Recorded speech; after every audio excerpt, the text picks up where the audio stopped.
Merhaba. Bugün ilişkileri konuşacağız. Geçen gün bir danışanım mesaj attı bana. Dedi ki Özlem Hanım ilişkiler konusunda daha çok videolar istiyoruz dedi.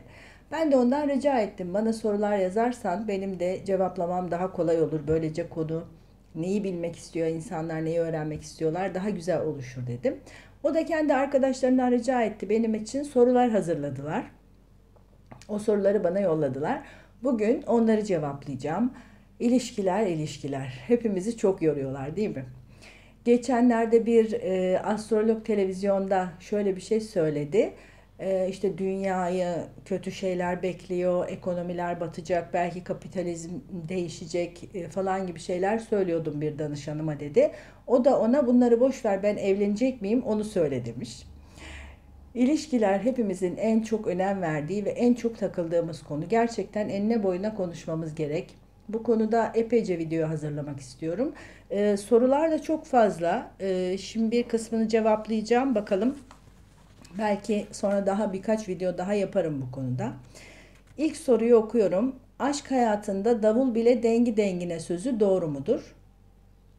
Örnek, ben güzelsem sevgilimin de eli yüzü düzgün olmalı. Ben zenginsem sevgilimin de maddi durumu bana uygun olmalı. Şimdi e, ille ben güzelsem sevgilim de güzel olmamalı ama eskilerin birçok sözü çok doğru. Yani davul bile dengi dengine sözü çok doğru. Fakat bu güzellik ya da maddiyattan çok, maddiyat da önemli sonra onu açacağım. Karakterlerin ve insanların kültürlerinin birbirine uygun olması demektir. Yani bu ne demek? Mesela sevgiliniz klasik müzikten çok hoşlanıyor olabilir. Sürekli klasik müzik konserlerine gitmek istiyor olabilir. Ama siz arabesk müzikten hoşlanıyor olabilirsiniz ve büyük bir uyumsuzluk olur o zaman. Akşam çıkalım nereye gidelim? İşte o oturup uzun meze sofralarından hoşlanıyor olabilir. Siz sadece bir lokantada çabucak karnınızı doyurmak taraftarı olabilirsiniz. Yani böylece hayat programında uygunsuzluklar olur. Karakterin birbirine uyumlu olması çok önemli. Yalnız kalmaktan hoşlanıyor olabilir, ev hayatını seviyor olabilir, sadece televizyonun karşısında vakit geçirmekten hoşlanıyor olabilir. Ama siz çok gezmeyi, eğlenmeyi, her akşam çıkmayı seven bir insansanız eğer, o zaman bu kişiyle ilişki yürümeyecektir. Yani bir yerde düşünsenize siz her gece hadi çıkalım hadi çıkalım diyeceksiniz. O hayır ben evde oturmak istiyorum hiçbir yere çıkmak istemiyorum diyecek ve çatışmalar başlayacak böyle böyle. Maddi durum konusunu da biraz anlatmak istiyorum. Çok uç olmamalı noktalar. Yani bunu zaten fark edersiniz. Çünkü ne yazık ki çok uç noktalarda yaşıyoruz. Yani sosyal adalet olmadığı için dünyada işte tatilde birileri nasıl söyleyeyim sadece piknik yapmaya gidebiliyor diyelim ki.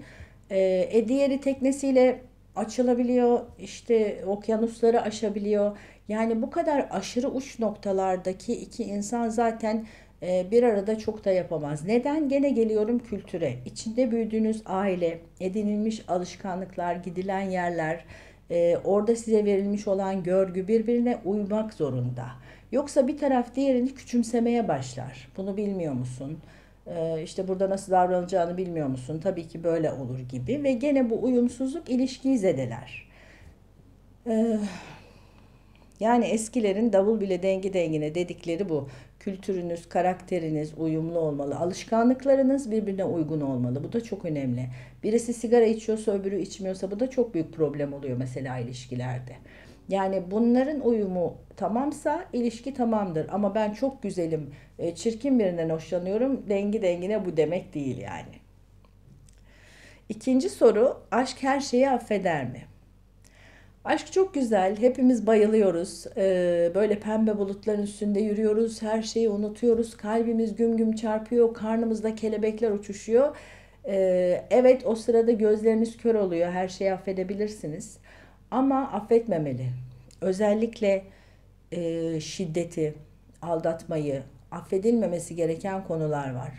Şimdi ben her zaman derim ki aşıkken çok da ciddi kararlar vermeyin. Özellikle evliliğe karar vermeyin. O aşk bir durulsun, üzerinden biraz zaman geçsin. Kararımızı ondan sonra verelim.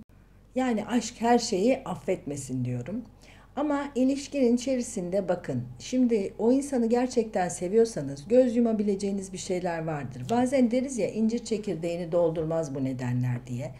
İşte birisi kızar, öbürüne surat asar, küsmeler olur, tartışmalar olur.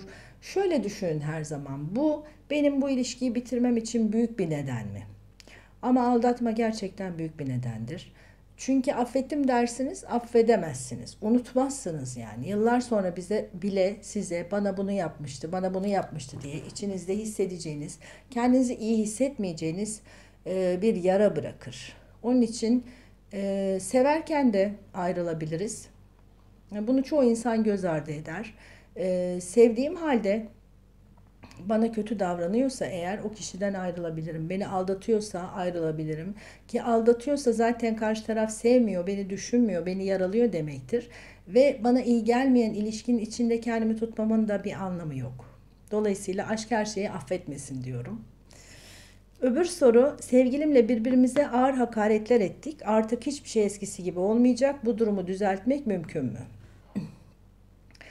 Şimdi ilişkide 3 şey çok önemlidir. Sevgi, saygı, sohbet ve cinsellik. 4 oldu. Ben her zaman bu dördünü başta sayarım. Saygıyı kaybetmemek çok önemli. Şimdi ağır hakaretlerin içine neler giriyor bilmiyorum ama karşı tarafı yaralar ve saygı kaybedilir. Saygı kaybedildikten sonra da o ilişkinin artık pek bir yerlere varası yoktur, öyle söyleyeyim. Tabii gene de yani hiçbir zaman umutsuz olmamak lazım. Her iki taraf birbirinden özür dilerse, söyledikleri hakaretleri, bakın öfkeyi çok yükseltmemek lazım. Yani hiçbir tartışmada öfkelendiğimizi fark ettiğimiz anda o alandan uzaklaşmamız lazım. Yani birisi çekip gitsin ve öbürü onu durdurmaya çalışmasın. Daha sonra sakinleşince bu konuyu sakin sakin konuşabiliriz. İşte hakaret bu gitmemekten dolayı oluyor. Her iki tarafın da öfkesi yükseliyor ve birbirlerine kötü şeyler söylemeye başlıyorlar. Halbuki gerçekte söylemek istemedikleri şeyler belki de onlar. Gerçekte karşıdakini kırmak istemiyor ama öfke bizi bazen öyle bir noktaya getiriyor ki ağzımdan çıkanı kulağım duymadı deriz ya. İşte o saatten sonra da bazı şeylerin geri dönüşü çok zor oluyor. Ama yine de neden olmasın diyorum. Yani bu iki kişi, bu soruyu soran iki kişi birbirlerini seviyorlarsa oturup durumu sakince konuşup ve bir daha böyle bir şey olduğunda birbirimize hakaret etmeden, eğer öfkemize hakim olamıyorsak o sırada hangi mekandaysak orayı terk ederek, birbirimizden uzaklaşarak birkaç gün sonra öfkemiz geçtiğinde bu konuyu tekrar konuşmak üzere bir araya gelelim diye birbirlerine söz verebilirler. Ve bu ağır hakaretleri bir daha birbirlerine etmeyeceklerine dair söz verip bu sözlerini de tutarlarsa bu durumu düzeltmek mümkün olabilir.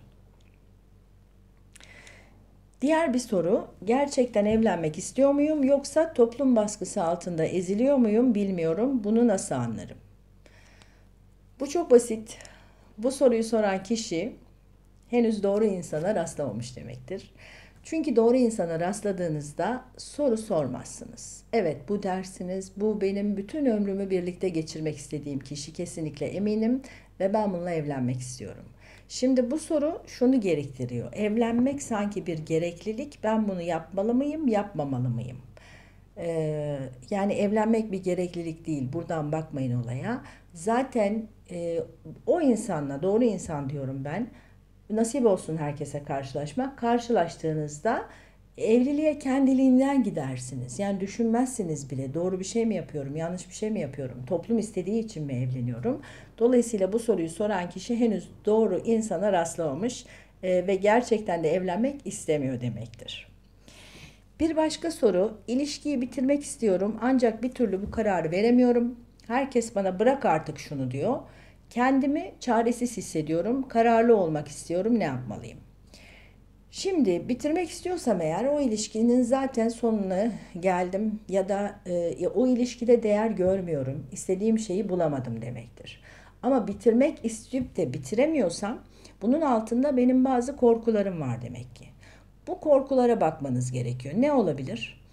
e, yalnız kalma korkusu olabilir. Hayatımda mutlaka biri olmalı. Yoksa ben tek başıma bu dünyayla baş edemem gibi bir şey olabilir. Yalnız mutsuz olurum korkusu olabilir. Bir de bazen sakat bir şekilde zihin şöyle düşünüyor. Kimse beni böyle sevemez ya da ben hiç kimseyi böyle sevemem. Halbuki böyle bir gerçeklik yok. Ee, Üç kere de aşık olabilirsiniz, beş kere de olabilirsiniz. Başka insanları tabii ki sevebilirsiniz. Yani bu zihnimizin bize yapmış olduğu bir baskı. Başka kimseyi böyle sevemezsin. Bak bu harika bir ilişki. Oysa harika bir ilişki olsa zaten bitirmek istemezsiniz. Ama burada içinizdeki çelişkiyi bulun, korkuyu bulun. O korku her neyse onu çözdüğünüz zaman ancak bu ilişkiyi rahatlıkla bitireceksiniz. Bir de şöyle bir şey olabilir. Tabii yani kişiyle özel konuşmadan şu anda yüzeysel yorumlar yapıyorum ama bazen de insanları yarı yolda bırakmakla ilgili bir suçluluk duygumuz oluyor. Geçmişinize bir bakın bakalım. Kimseyi yarı yolda bıraktınız mı? Bırakırsam perişan olur gibi duygular yüzünden de bırakamıyor olabilirsiniz. Yani eğer bırakmak isteyip de bırakamıyorsanız mutlaka bunun altında sizi tutan kendi duygularınız var. O duyguların ne olduğunu bulup çözdüğünüz zaman ilişkiyi rahatlıkla bitirebileceksiniz. Şimdilik bu kadar olsun. Sorularımız daha var. Devam edeceğim ilerleyen videolarda. Hoşça kalın, sevgiyle kalın.